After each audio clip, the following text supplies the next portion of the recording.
All right, so we are looking at from concept 2. So these are all the things that you need to know. And for this one here, these are the two functions, and we're just supposed to input in 11 into this one. So we do. You get 3 over 15. A lot of students are writing 5, and I know where you're getting 5. You're saying, oh, 3 divided by 15, but this is less than 1. So my answer should be less than 1. And when I reduce that, that becomes 1 over 5. So 1/5 should be my answer, not 5. We always want to make sure that it makes sense. Here, I'm supposed to plug this into this g of x function. You need to make sure that you use parentheses because this is -4 times -4 is positive 16 times 2 is 32 minus 2 is 30. All right, this one here says plug -5 into f, so I'm going to do that. So that's -3. And so now what we're saying is plug -3 into the g function. So that gives us -3 times -3 is 9 times 2 is 18 minus 2 is 16.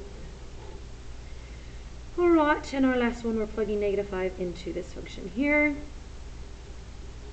which is -3. Oh, which is that one there. Good thing we got the same answer. Okay, so now we're going on to D, and it looks totally different. This one here is just saying we want this to equal that. So we need to figure out a way to make that happen. So there's lots of ways and approaches you can do. I can get things to look the same and say, well, 1 times 3 is 3, and 7 times 3 must be equal to this. Or I can just do cross little multiplication. Doesn't really matter. 7 times 3 is 21. And this times this is just x plus 4. So pretty straightforward. And we could do 21 minus 4 is 17. So if I plug in 17 here, I would get 3 over 21, which reduces to 1/7. Okay, over here, we're doing a very similar thing, right? So we're looking at this and this and trying to make them the same. So the reality is I already have the 3 on top. I just need to make the bottom look like a -2. And so if I plug in a -6 here, -6 plus 4 is a -2. Now, that being said, I can cross multiply. I get 3 times a -2 is -6. And this times this, x plus 4 times 3. I already had one negative, so don't get all crazy. Only one thing needs to be negative. I get 3x plus 12, and so 3x is equal to -18, and x is equal to -6. All right, we have 2 more. So this one here is saying I want to make this equal to this. So common factor. Hopefully you see that you can pull out a 2 out of both of them. And then this, do a little jig, because that is the easiest thing in the world. It is the difference of 2 squares. It is the square root of that, the square root of that. So if this was 4, it would have been 2 and 2, so be careful. And then 2 different signs.